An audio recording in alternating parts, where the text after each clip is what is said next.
Sir ಈ ಮರದ ವಿಶೇಷತೆ ನೋಡಿ ಸರ್, ಇವಾಗ ಯಾವುದಾದ್ರು ಒಂದು ಸಸಿಯಲ್ಲಿ ನಾವೇ ಸೃಷ್ಟಿ ಮಾಡೋಕ್ಕಾಗಲ್ಲ ಸರ್, ಯಾಕಂದರೆ ಅದು ದೈವ ಸೃಷ್ಟಿಯಾಗಿರುತ್ತೆ. ಈ ಮರದೊಂದು ಹೂವನೇ ಹಾವಿನ ಎಡೆ ಥರ ಇದೆ ಸರ್. ವಿಶೇಷವಾಗಿ ಒಂದು ನಾಗದೋಷಕ್ಕೆ ಸಂಬಂಧಪಟ್ಟಂಗೆ ಸರ್, ಯಾಕಂದರೆ ಕೆಲವ್ರಿಗೆ ಮದುವೆಗಳಾಗ್ತಾರಲ್ಲ, ಕೆಲವ್ರಿಗೆ ಮಕ್ಕಳಾಗ್ತಾರಲ್ಲ, ಕೆಲವರು ನಾಗದೋಷ ಆದಾಗ ಎಲ್ಲನೂ ಕೆಲಸ ಕಾರ್ಯಗಳು ಏನೂ ಸಿಗ್ತಾರಲ್ಲ. ಬಟ್ ಇಲ್ಲಿ ಬಂದು 48 ರೌಂಡ್ ಪ್ರದಕ್ಷಿಣೆ ಮಾಡಿ ನೀರು ಹಾಕ್ಸ್ಕೊಂಡು ಒಂದು ಮರಕ್ಕೊಂದು ಮುಡುಪು ಕಟ್ಟಿ ಅಲ್ಲೊಂದು ಸ್ವಲ್ಪ ಅಮ್ಮನಿಗೆ ಒಂದು ಮೊಸರೊಂದು ಎಡೆ ಹಾಕಿದ್ರೆ ಸಾಕು ಸರ್, ಅವ್ರ ನಾಗದೋಷ ಅನ್ನೋದು ಕಳೆದೋಗುತ್ತೆ ಸರ್. ಈ ಖರ್ಚೆಲ್ಲ ಸರ್ ಇಲ್ಲಿ ಏನು ಸರ್ ಖರ್ಚಾಗುತ್ತೆ? ಒಂದು ಅಮ್ಮಮ್ಮ ಅಂದರೂ ಒಂದು ಪೂಜೆ ಸಾಮಾನೆಲ್ಲ ಸೇರಿ ಒಂದು 200-300 ರೂಪಾಯಿ ಖರ್ಚಾಗ್ಬೋದು. ಅಂದರೆ ಅವರೇ ತೊಗೊಂಬರೋದು, ಅವರು 100-200 ರೂಪಾಯಿಗಾರು ತೊಗೊಂಬೋದು, ಇಲ್ಲ 1000 ರೂಪಾಯಿಗೆ ತೊಗೊಂಬರ್ಬೋದು, ಇಲ್ಲ 10,000 ರೂಪಾಯಿಗೆ ತೊಗೊಂಬರ್ಬೋದು. ಅವ್ರಿಗೆ ಸಂಬಂಧಪಟ್ಟಿದ್ದು ಸರ್. ಇಲ್ಲಿ ಖರ್ಚು ಅನ್ನೋದು ಯಾತ್ರದ್ದು ಇಲ್ಲ ಸರ್, ಯಾವುದೂ ಇಲ್ಲ.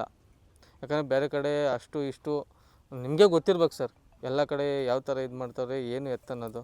ಇವಾಗ ನಮ್ಮೊಂದು ವಿಶೇಷವಾಗಿ ನೀವು ಇಲ್ಲಿ ಕಣ್ಣಾರ ನೋಡಬಹುದು, ಬೇಕಾದ್ರೆ ಭಕ್ತರನ್ನು ನೀವು ಕೇಳಿ ವಿಚಾರಿಸ್ಬಹುದು, ಯಾವ ಥರ ಖರ್ಚಾಗ್ತೈತೆ, ಏನು ಎತ್ತ, ಎಷ್ಟು ತೊಗೊತವ್ರೆ ಏನು ಅಂತ ನೀವೇ ಕೇಳಿ ವಿಚಾರಿಸ್ಬೋದು ಸರ್.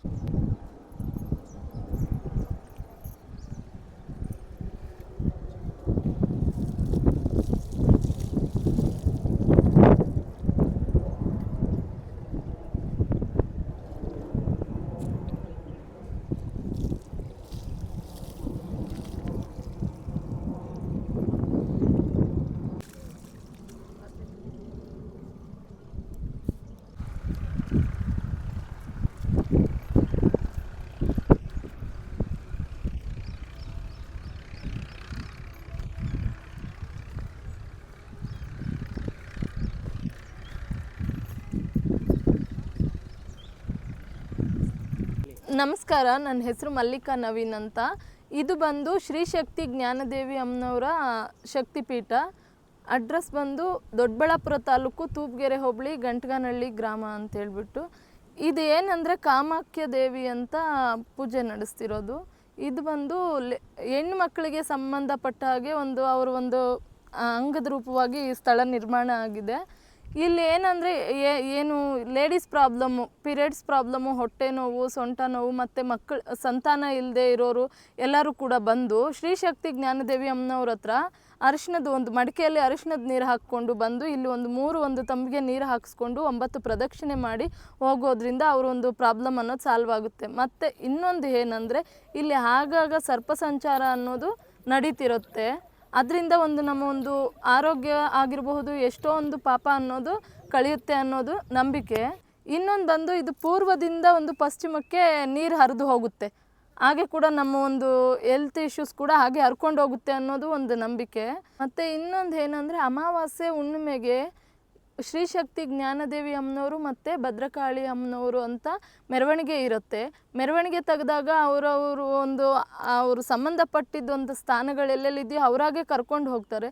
ಅದೇ ರೀತಿ ಮೊನ್ನೆ ಕೂಡ ಅಮಾವಾಸ್ಯೆ ದಿನ ಭದ್ರಕಾಳಿ ಅಮ್ಮನವರು ತುಂಬ ಮಳೆ ಅಂಥ ಸಮಯದಲ್ಲೂ ಕೂಡ ಅಮ್ಮ ಬಂದು ಈ ಒಂದು ಸ್ಥಳದಲ್ಲಿ ತ್ರಿಶೂಲ ತಾಗಿಸಿದ ತಕ್ಷಣ ಸರ್ಪ ಕೂಡ ಆ ಒಂದು ತ್ರಿಶೂಲಕ್ಕೆ ತಾಗಿ ಸರ್ಪ ಸಂಚಾರ ಕೂಡ ಆ ದಿನ ಕೂಡ ನಡೆದು ಒಂದು ಅಮ್ಮನವ್ರ ಆಶೀರ್ವಾದದಿಂದ ಎಲ್ಲನೂ ಕೂಡ ಇದಾಗಿದೆ. ಅದು ಹೇಳಕ್ಕೆ ಬಸಪ್ಪ ಅನ್ನೋದನ್ನು ಅಮ್ಮನ ಮೆರವಣಿಗೆ ಎತ್ತಿದಾಗ ಪದೇ ಪದೇ ಇದ್ ಕಡೆ ಬರೋದು ಗೊತ್ತಾಗಿಲ್ಲ. ಮತ್ತು ಇನ್ನೊಂದು ಸರಿ ಏನು ಬಸಪ್ಪ ಅಂತ ಕರೆಸಿದ್ರು. ಬಸಪ್ಪ ಅಂತ ಕರೆಸಿ 9 ದೇವರುಗಳನ್ನ ಅಂತ ಕರೆಸಿದ್ದಾಗ ಅವರು ಕೂಡ ಇಲ್ಲಿಗೆ ಬಂದುಬಿಟ್ರು. ಫಸ್ಟು ಇಲ್ಲಿ ಬಂದು ನೀರಲ್ಲಿ ಮುಳುಗಿ ಇದು ಮಾಡಿ ಫುಲ್ ಗಲೀಜಾಗಿತ್ತು, ಗೊತ್ತಾಗಲಿಲ್ಲ. ಬಂದರು, ಇದು ಮಾಡಿದ್ರು. ಆಮೇಲೆ ಅವಾಗ ಗೊತ್ತಾಯಿತು ಇದು ಒಂದು ಹೆಣ್ಮಕ್ಳಿಗೆ ಸಂಬಂಧಪಟ್ಟಂಗೆ ಇರೋದು ಈ ಸ್ಥಳ, ಕಾಮಾಖ್ಯ ದೇವಿ ಅನ್ನೋ ಇದು ಅಂತಂದ್ಬಿಟ್ಟು ಅವರು ತಿಳಿಸ್ಕೊಟ್ರು. ಆಮೇಲೆ ಪ್ರತಿ ಒಂದು ಅಮಾವಾಸ್ಯೆ ಹುಣ್ಣಿಮೆಗೆ ಪ್ರತಿದಿನ ಅನ್ನೋದು ಪೂಜೆ ನಡೀತಿದೆ. ಇಲ್ಲಿ ನೀರು ಹಾಕ್ಸ್ಕೊಂಡು ಹೋದ್ರು ಕೂಡ ಒಳ್ಳೇದಾಗ್ತಿದೆ, ಚೆನ್ನಾಗಿ ಒಂದು ಇಂಪ್ರೂವ್ ಅನ್ನೋದು ಕಾಣ್ತಿದೆ. ಮುಟ್ಟಿನ ಸಮಸ್ಯೆ ಇದಕ್ಕಂತೂ ತುಂಬ ಚೆನ್ನಾಗಿ ಆಗ್ತಿದೆ ಸರ್. ಈ ಸ್ಥಳದಲ್ಲಿ ನೀರು ಹಾಕ್ಸ್ಕೊಂಡು 9 ಪ್ರದಕ್ಷಿಣೆ ಮಾಡಿ ಹೋಗೋದ್ರಿಂದ ತುಂಬ ಚೆನ್ನಾಗಿ ಸೆಕ್ಯೂರ್ ಆಗ್ತಿದ್ದಾರೆ. ಆ ಥರ ಆಗಿರೋದು ಕೂಡ ಇದೆ. ಲೇಡೀಸ್ಗೆ ಚೆನ್ನಾಗಿ ಇದಾಗ್ತಿದೆ. ಲೇಡೀಸ್ಗೆ ಸಂಬಂಧಪಟ್ಟ ಹಾಗೆ ಇದೆ. ಇದು ಒಂದು ಒಳಗಿನ ಆಕಾರ ಕೂಡ ಹಾಗೆ ಇದೆ ಸರ್. ಅದು ನೀರು ತೆಗ್ದಾಗ ಗೊತ್ತಾಗುತ್ತೆ, ಇಲ್ಲ ಅಂದರೆ ಗೊತ್ತಾಗಲ್ಲ, ಹಂಗೆ ಇದೆ. ಅದೆಲ್ಲ ನನಗೆ ಗೊತ್ತಿಲ್ಲ, ನಾನು ಮುಳುಗ್ತೀನಿ. ನಾನು ಫುಲ್ಲು ಒಳಗೆ ಹೋಗ್ತೀನಿ, ಅಷ್ಟಿದೆ. ಇನ್ನೂ ಆಳ ಇದೇನೋ, ಆದರೆ ತೆಗಿಯೋಕ್ಕೆ ಕಷ್ಟ ಆಗಿ ತೆಗ್ದಿಲ್ಲ. ಅದು ಹೋಗ್ತಾ ಫುಲ್ಲು ಹಿಂಗೆ ಇದೆ, ಶಾರ್ಪಾಗಿ.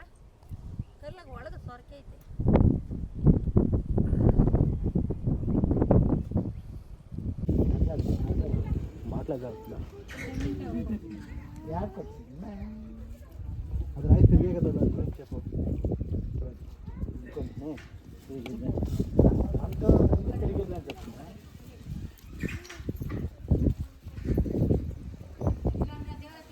ನಂದಿನಿ ನೋಡಿ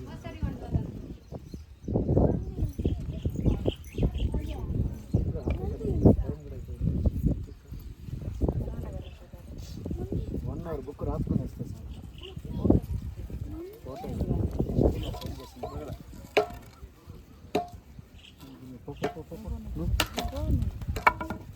ಸರ್ ಒಮ್ಮೆ ಚಾರ್ಜಸ್ ಇರುತ್ತೆ, ಯಾಕಿರುತ್ತೆ ಅಂದರೆ ಒಂದು 500 ಬರ್ತಾರೆ ಸರ್. ಯಾಕಂದರೆ 500 ನಾವು ಸಂಭಾವನೆ ಅನ್ನೋದು ಕೊಡಲೇಬೇಕಾಗುತ್ತೆ. ಇನ್ನೊಂದೇನೆಂದರೆ ಅದರಲ್ಲಿ ಅಮ್ಮನ ಅಲಂಕಾರನೂ ಅದರಲ್ಲೇ ಇರುತ್ತೆ. ನೆಕ್ಸ್ಟ್ ಇನ್ನೊಂದೇನೆಂದರೆ ಒಂದು ಅಮ್ಮನಿಗೆ ಏನು ಒಂದು ವಿಶೇಷವಾಗಿ ಪೂಜೆಗಳು ಹೋಮಕ್ಕೆ ಏನೇನು ಬೇಕೋ ಏನೇನು ಇಲ್ಲಿ ವಿಶೇಷವಾಗಿ ಇನ್ನೊಂದೇನೆಂದರೆ ಒಂದು ಕಳಶ ಕೊಡ್ತೀರಿ ಸರ್ ಹೋಮಕ್ಕೆ.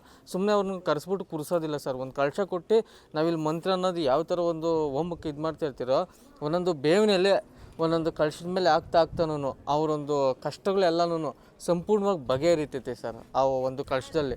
ಮತ್ತು ಇದ್ರ ಮೇಲೆ ಬಂದು ಒಂದು ಟೋಕನ್ ಬಂದುಬಿಟ್ಟು 100 ರೂಪಾಯಿ ಇರುತ್ತೆ ಸರ್. 100 ರೂಪಾಯಿ ಜಾಸ್ತಿ ಮಾಡಿಲ್ಲ. ಯಾಕೆ 100 ರೂಪಾಯಿ ಯಾಕೆ ಚಾರ್ಜಸ್ ಅಂದರೆ ನೋಡಿ ಸರ್, ಈ ದೇವಸ್ಥಾನ ಇರೋದೇ ಒಂದು ಕಾಡಲ್ಲಿದೆ. ಒಂದು ಕರೆಂಟ್ನ ವ್ಯವಸ್ಥೆ ಇಲ್ಲ, ಒಂದು ನೀರಿನ ವ್ಯವಸ್ಥೆ ಇಲ್ಲ, ಒಂದು ಊಟದ ವ್ಯವಸ್ಥೆ ಇಲ್ಲ. ಯಾಕಂದರೆ ಬಂದಂಥ ಭಕ್ತಾದಿಗಳಿಗೆ ಎಲ್ಲರಿಗೂ ಒಂದು ನೀರಿನ ವ್ಯವಸ್ಥೆ ಮತ್ತು ಕರೆಂಟ್ನ ವ್ಯವಸ್ಥೆ ಮತ್ತು ಊಟದ ವ್ಯವಸ್ಥೆ ಎಲ್ಲ ಮಾಡಿಸ್ಬೇಕಾಗುತ್ತೆ. ಆ ಒಂದು ಇದ್ರ ಮೇಲೆ ತೊಗೊತಿದ್ದೀವಿ ಸರ್.